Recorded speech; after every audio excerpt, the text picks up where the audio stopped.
जय श्री कृष्णा। स्वागत है आपका साथी त्रिशला के साथ। कैसे हैं आप लोग?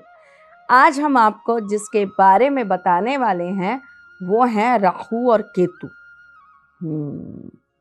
बहुत ज़बरदस्त एपिसोड है क्योंकि दोनों एक दूसरे से विपरीत हैं और दोनों एक दूसरे के विपरीत कार्य करते हैं। आपको बहुत सारी छोटे छोटे सिम्टम्स बताती हूँ जिससे आपको पता लगेगा कि राहु आपके जीवन पर कैसे प्रभाव डाल रहा है और उसकी वजह से आप किन किन चीज़ों को अपने जीवन में बर्दाश्त कर रहे हो। राहु के बारे में जानकारी देने से पहले अपने बारे में जानकारी दे दूं।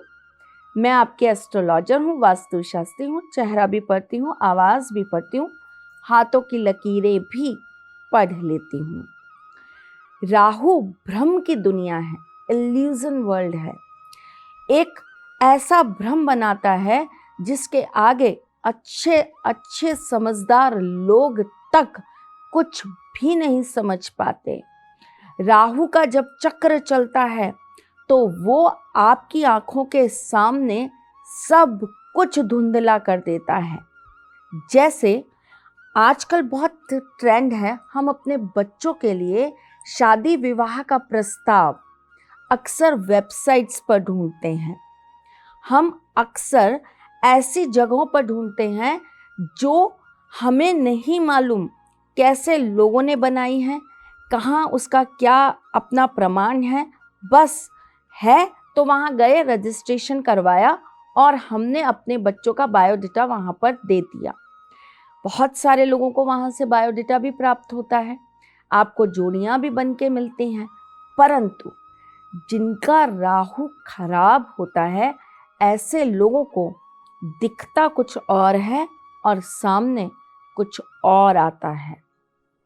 ऐसे लोगों के लिए ये वेबसाइट के थ्रू किसी व्यक्ति को ढूंढना या अपने जीवन साथी को पाना बहुत खतरनाक हो जाता है।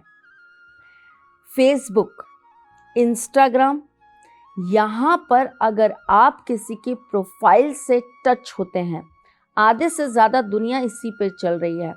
कुछ खाएंगे फ़ोटो डाल देंगे, नहाएंगे फ़ोटो डाल देंगे, कुछ और करेंगे अपनी ज़िंदगी में फ़ोटो डाल देंगे। अरे भाई, आपके अपने पर्सनल प्राइवेट मोमेंट्स हैं, उन्हें लोगों के साथ सार्वजनिक क्यों करना है? आप स्विमिंग पूल में नहाने गए हैं, उसे अपने तक रखिए। नहीं, वो फ़ोटो भी शेयर होगी। हम कुछ खाने बैठे हैं, पहले फ़ोटो खींचेंगे, सबको शेयर करेंगे, फिर खाएंगे। कई बार अच्छा होता है, लेकिन हर वक्त राहु को एक्टिवेट करना अच्छा नहीं होता, खतरनाक हो जाता है। ऐसी दुनिया से जो लोग हमें मिलते हैं, टकराते हैं, जो हमारे साथ चिट चैट करते हैं, संपर्क में आते हैं, हमें जानने लगते हैं और अपने बारे में बताने लगते हैं, ऐसे लोग कई बार हमारे लिए खतरनाक हो जाते हैं। कब हो जाते हैं? जब हमारा राहु कहीं ना कहीं हमें कुंडली में बैठकर भ्रम पैदा करने का कार्य करवा रहा हो, हमारी कुंडली में बैठकर हमारे लिए उग्रपात कर रहा हो। उस वक्त पर, उस समय पर आपको अपने गुरु को एक्टिव ज़रूर करना चाहिए। ऐसे लोगों से मिलने और बात करने के समय आपको अपनी आत्मा, अपने ईश्वर के साथ संपर्क और ज़्यादा साधना चाहिए ताकि आपको सही मार्ग प्राप्त हो सके। जब भी हम बात करते हैं राहु की, तो राहु क्या करता है? कर्जे बढ़ाता है। कैसे कर्जे बढ़ाता है? बैंक से लोन ले लिया, क्रेडिट कार्ड पर लोन ले लिया। हमारे पास में है बहुत कम, लेकिन दिखावे के लिए, दिखावे की दुनिया है ना राहु, दिखावे के लिए हमने क्रेडिट्स पर, लोन्स पर एक दुनिया खड़ी कर रखी है जिसे चुकाना हमारे लिए बहुत मुश्किल हो गया है।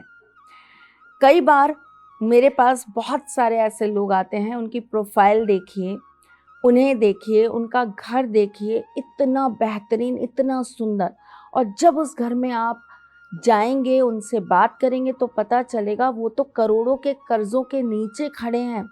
ये सारी चीज़ें जो हैं वो सिर्फ राहु ने भ्रम में उत्पन्न कर रखे दुनिया को दिखाने के लिए। असलियत में अंदर कुछ नहीं है। आप ऐसी चीज़ों से बचने के लिए अपने राहु का कार्य ज़रूर करिए। आप नहीं करते, आपके घर में कोई सदस्य ये कार्य करता है, आपके जीवन साथी के अंदर ये प्रवृत्ति है, इसे रोकने के लिए राहु के उपाय ज़रूर करिए। राहु कोई दबी हुई बीमारी को एकदम से जागृत करने का कार्य कर देता है। कैसे? बहुत सालों पहले मेरे पैर में चोट लगी, पर अब अचानक से ये दर्द उठ खड़ा हुआ। ये दर्द अब मुझे पीड़ाएं दे रहा है। इसकी वजह से मैं बहुत तकलीफ में आ गई हूँ। पहले मुझे बहुत थोड़ा थोड़ा सर दर्द होता था, ये सर दर्द अब बढ़कर माइग्रेन हो गया है। ये सर दर्द अब बढ़कर और किसी बड़ी बीमारी में तब्दील होता जा रहा है। ये राहु के सिम्टम्स हैं।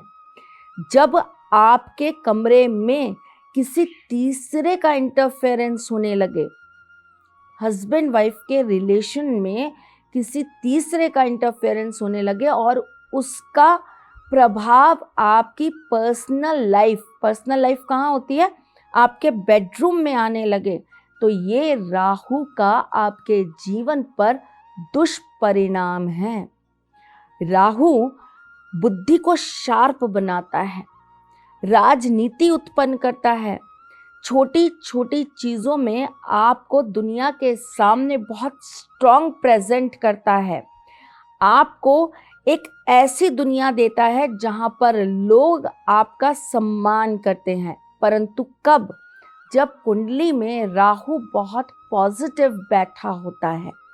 अगर पॉजिटिव नहीं है तब ये आपको नेगेटिव इम्पैक्ट देगा ही देगा। अब चूंकि इसका आधा भाग जो होता है वो केतु होता है। जब भी राहु आपके ज़िंदगी में नेगेटिविटी उत्पन्न करे, जो मैंने अभी आपको सिम्टम्स बताए हैं, तब केतु को ज़रूर अपने साथ जोड़ लीजिए। केतु क्या काम करता है? राहु जब भ्रम की दुनिया दिखाता है, केतु आपको अध्यात्म से नई रोशनी देता है। जब जब राहु आपके रिलेशनशिप में ब्रेक लेकर आता है, आपको दिखाता कुछ और है और वो इंसान होता कुछ और है। जिससे शादी की थी वो तो राम था, और जब शादी हो गई तो पता चला वो तो रावण बन गया। ऐसी भ्रमित स्थिति में अपनी पर्सनल लाइफ को छोड़ तो सकते नहीं है ना। अब तो शादी हो गई, अब तो वो इंसान जो भी है, जैसा भी है, हमारा ही है। तो ऐसी स्थिति में अपने केतु को एक्टिवेट कीजिए, यानी कि आप किसी भी तरह के मांस मदिरा का सेवन बिल्कुल भी मत करिए। आप अपने जीवन को सात्विकता पर ले आइए। आप हर बुधवार को गणपति जी का वंदन ज़रूर करिए। बुधवार के दिन आप किसी अपाहिज इंसान को अपने हाथ से बनाकर हरे मूंग की खिचड़ी ज़रूर खिलाइए। आप अपने घर के बाहर जो भी व्यक्ति आपको असहाय दिखाई दे, उस व्यक्ति को बुधवार के दिन नमकीन और मीठा दोनों मिक्स करके, नमकीन और मीठा दोनों आपको उनको खिलाना ही खिलाना है। अपने जीवन में किसी आध्यात्मिक इंसान की एंट्री ज़रूर करिए, गुरु को एक्टिव ज़रूर करिए। राहु जब शनि के साथ मिल जाता है, जैसे कि जब भी साढ़े साती, पनौती या छोटी ढैया होती है, तब हमारे साथ में शनि अपनी विपरीत स्थितियों में पीड़ाएं उत्पन्न कर देते हैं। उस वक्त अगर राहु एक्टिव हो गया तो वो शापित दोष बनाता है। बहुत सारे बच्चे मुझसे ऐसा बोलते हैं, पिछले जन्म की बहुत सारी चीज़ें उन्हें याद आती, उन्हें समझ नहीं आता कि वो क्या है। हमें सपने में कोई आकर बार बार कुछ बोलता है, हमें सपने में बहुत खंडर दिखाई देते हैं, हमें सपने में वो लोग दिखाई देते हैं जो मृत हैं, हमें सपने में ऐसी ऐसी चीज़ें दिखाई देती हैं जिनसे हम डर जाते हैं, हमें खून बहुत दिखाई देता है, हमें जंगल बहुत दिखाई देता है। ये सारी चीजें श्रापित दोष को आपके जीवन में वापस से एक्टिव करने के संकेत होते हैं। अगर ऐसा हो जाए तब पुनः अपने केतु के ऊपर काम करना चालू कर दीजिए। यानी कि आप रात्रि में सोने से पहले साफ पैर जरूर करिए। रात्रि में सोने से पहले अपने बालों को बांध कर सोइए। बहुत सारे लोगों को आदत होती है ना बाल खुले रखकर सोने की। श्रापित दोष अगर एक्टिव हो रहा है, बाल बांधकर सोना स्टार्ट कर दीजिए। कोशिश करिए कि आपका जो रबर बैंड हो वो ग्रीन कलर का हो। आप जब रात्रि में सोएं तब अपने पास पानी ज़रूर रखकर सोएं। पिए चाहे मत पीजिए, लेकिन पानी रखिए ज़रूर। रात्रि में सोने से पहले 3 बार गणेश जी का नाम ज़रूर स्मरण करिए। केतु को एक्टिव करने के लिए कबूतरों को दाना ज़रूर खिलाइए। खास करके उन्हें आप दिन के 3 बजे से लेकर शाम के 5 बजे के बीच में अनाज ज़रूर डालिए। बहुत छोटी छोटी चीज़ें होती हैं जिन्हें आपको याद रखना होता है। राहु लाइजनिंग का काम भी कराता है। बहुत सारे ऐसे लोग आते हैं ना आपके पास में, ये काम भाई साहब हम करा देंगे आपका, ये काम हो जाएगा आपका, आप चिंता मत करो, ये नौकरी हम लगवा देंगे। भ्रम है, भ्रमित दुनिया है ये। अगर कोई लाइजनिंग का काम आपसे करने के लिए कह रहा है और राहु आपका प्रभावित है तो वो इंसान आपको उस वक्त बहका रहा है, धोखा दे रहा है। किसी के साथ अफेयर है, वो बंदा आपको धोखा देकर जाएगा या नहीं जाएगा। अपनी कुंडली का राहु चेक करा लो, बस एक राहु चेक हो जाएगा, सारी चीज़ें क्लियर हो जाएंगी। राहु अगर पीड़ा देगा तो आपको ये सारी परेशानियों का सामना करना पड़ेगा। इसका एक छोटा सा उपाय मैंने केतु एक्टिव करने के लिए आपको बताया। मेडिटेशन करिए, अपने थर्ड आई चक्रा को एक्टिवेट करिए। यहाँ पर अपना स्वयं का अंगूठा रखकर ओम का उच्चारण ज़रूर करिए। राहु से निजात पाने के लिए एक छोटा सा वीडियो बनाऊंगी जिसके अंदर राहु के कुछ उपाय बताऊंगी, देखने ज़रूर आइएगा। आपकी कुंडली आपके हेल्थ की तरह होती है जिसका रेगुलर चेकअप होना बहुत ज़रूरी होता है।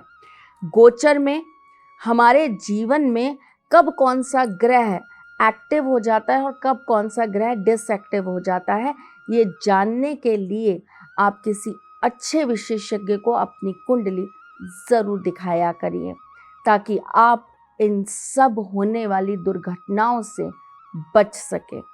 जब भी अपने या अपने बच्चों की ज़िंदगी के लिए कोई ऐसा फैसला करने वाले हों जिसमें राहु का इन्वॉल्वमेंट हो तो पहले बच्चे की कुंडली ज़रूर दिखाइए।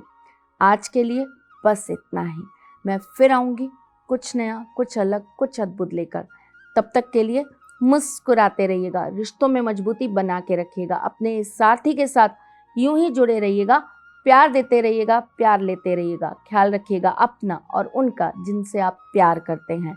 मैं जल्द आपसे मिलने आऊँगी, तब तक के लिए लव यू, टेक केयर, जय श्री कृष्ण। सारथी मां त्रिशला ज्योतिष के क्षेत्र में विश्व विख्यात नाम है।